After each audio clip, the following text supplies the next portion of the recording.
Hello नमस्कार दोस्तों। आज फिर से स्वागत है आपका आपकी नई क्लास में। तो हम चर्चा कर रहे थे राजस्थान के प्रमुख स्रोतों के बारे में। उनमें से हम पढ़ रहे थे, हम फर्स्ट लिया था कि शिलालेखों के बारे में हम पढ़ रहे थे। उनमें से हम फर्स्ट क्लास में बिजोलिया शिलालेख, मानमोरी का शिलालेख और सामोली का शिलालेख है, उनके बारे में हम चर्चा कर लिए थे।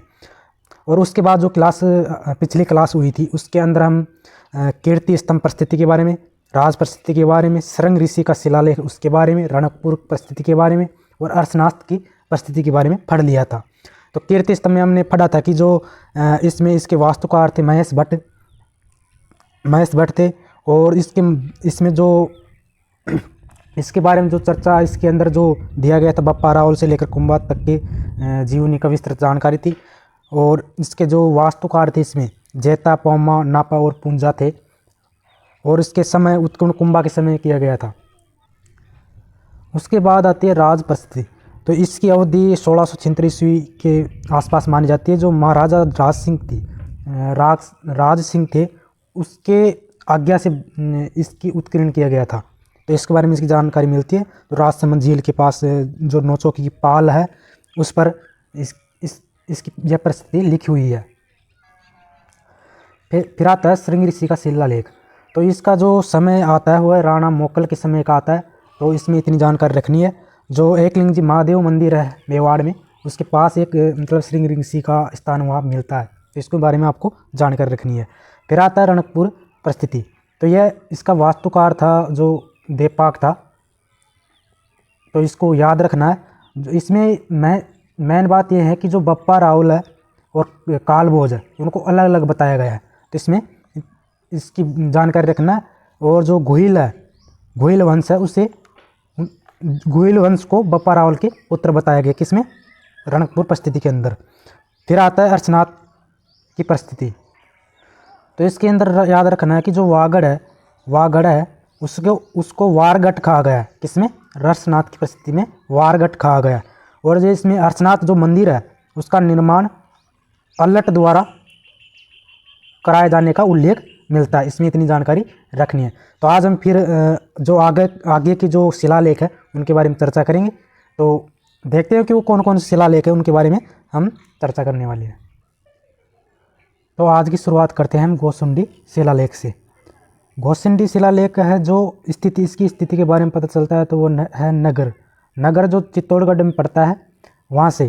तो चित्तौड़गढ़ के निकट है गोसुंडी नाम के एक गाँव है। तो इसकी जानकारी हमें गोसुंडी गांव से पता चलती है जो कहाँ है, नगर में चित्तौड़गढ़। वो जो चित्तौड़गढ़ जो नगर तहसील या मान सकते हैं तहसील, तो तहसील में एक गांव पड़ता है गोसुंडी। तो वहाँ इसकी स्थिति के बारे में पता चलता है। और इसमें जो इसकी भाषा है, इसकी जो भाषा है वो है संस्कृत भाषा। इसकी भाषा संस्कृत है। और जो इसकी लिखी गई लिपि है जो ब्राह्मी है, क्या है, ब्राह्मी लिपि। इसको सर्वप्रथम जो इसको पढ़ने में सक्षम हुए हैं वह है D.R. भंडारकर। कौन है? D.R. भंडारकर, जो इसको सर्वप्रथम पढ़ने में, इस लिपि को पढ़ने में सर्वप्रथम सक्षम हुए हैं वह है D.R. भंडारकर, जो इसके द्वारा सर्वप्रथम पढ़ा गया था। और जो ये शिलालेख है कौन सा, गोसुंडी शिलालेख, जिसमें वैष्णव और भागवत संप्रदाय के संबंधित माना जाता है। कि जो गोसुंडी शिलालेख है वो वैष्णव संप्रदाय और भागवत संप्रदाय है उससे संबंधित है। कौन सा? गोसुंडी का शिलालेख। और दोस्तों इस गोसुंडी का जो शिलालेख है इसे सर्वाधिक प्राचीन अभिलेख माना जाता है। किसको? गोसुंडी के शिलालेख को सर्वाधिक प्राचीन अभिलेख माना जाता है, जो अनेक खंडों में टूटा है, शिला खंडों में टूटा हुआ है।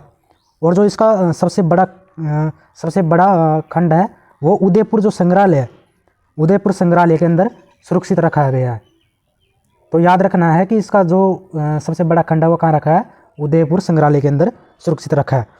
जो इस शिलालेख के अनुसार गजवंश के सारतार्थ द्वारा अश्वमेध यज्ञ कराने का वर्णन मिलता है। किसमें? इस गोसुंडी के शिलालेख के अंदर गजवंश के सारतार्थ के द्वारा अश्वमेध यज्ञ करवाने का वर्णन मिलता है। तो याद रखना कि गोसुंडी का शिलालेख कहाँ स्थित है। तो इस स्थिति के बारे में पता चलता है कि जो नगर है चित्तौड़गढ़ के, वहाँ एक गांव पड़ता है गोसुंडी, वहाँ पर इसकी स्थिति के बारे में पता चलता है। और इसकी लिपि को विशेषकर याद रखना है कि ये ब्राह्मी लिपि में लिखा गया है, जो सर्वप्रथम डी.आर. भंडारकर द्वारा पढ़ा गया। तो इसके बाद हम अगला शिलालेख पढ़ते हैं।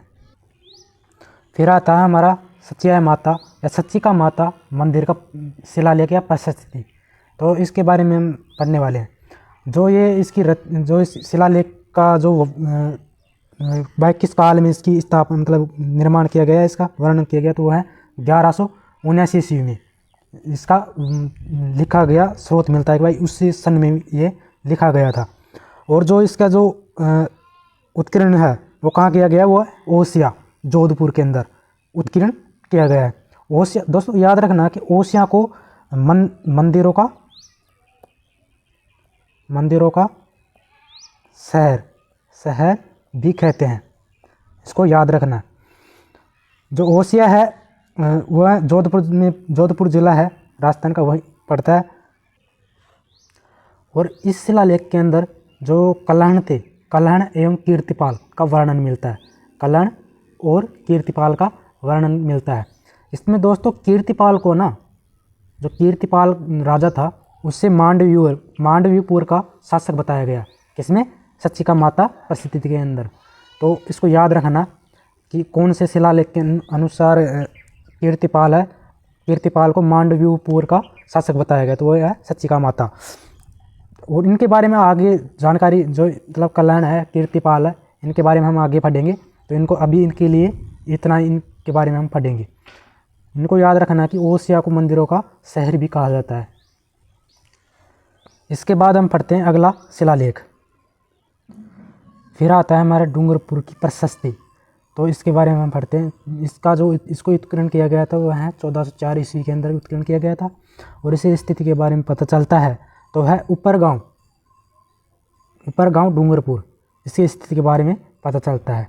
और जो इसकी भाषा थी, इसकी लिखी हुई भाषा थी, वह है संस्कृत भाषा। जो इसको मतलब लिखा गया, जो परिस्थिति मिली है हमें, वह संस्कृत भाषा में मिली है। और जो ये परिस्थिति इसके अंदर बागड़ है, वागड़ जो कोटा बूंदी मतलब ये दक्षिणी राजस्थान के जिले आते हैं, उनके राजवंश जो वागड़ क्षेत्र आता है, उनके राजवंशों के बारे के इतिहास के बारे में पता चलता है। डूंगरपुर की प्रशस्ति के बारे से हमें वागड़ के जो राजवंश थे उनके बारे में जानकारी मिलती है। इसके बारे में इतनी जानकारी रखनी है। इसके बाद हम आगे का जो शिलालेख है वह पढ़ते हैं। फिर आता है हमारा कुंभलगढ़ का शिलालेख। जो इसका काल माना जाता है वह है 1460 ईस्वी। जो कुंभलगढ़ शिलालेख है, इसका जो मतलब इसका लिखा गया स्रोत माना जाता है वो लगभग 1460 ईस्वी के लगभग माना जाता है। और जो इसकी स्थिति है वह राजसमंद जो जिला है, राजस्थान का राजसमंद जिला, कुंभलगढ़ दुर्ग के अंदर जो मंदिर स्थित है, कुंभ श्याम का मंदिर, उसमें इसकी स्थिति माना जाता है। किसका, कुंभलगढ़ शिलालेख जो कुंभ श्याम मंदिर है इसमें स्थित है। जो कुंभ श्याम मंदिर है इसके अंदर जो मंदिर के अंदर जो उकेरे गए पत्थरों पर उकेरे गए हैं उन पर स्थित है। जो 5 शिलाओं में उत्कीर्ण है, 5 शिलाओं पर उत्कीर्ण है। कौन से स्थान पर, कुंभ स्वामी मंदिर के अंदर। जो कुंभ स्वामी मंदिर है इसको मामदेव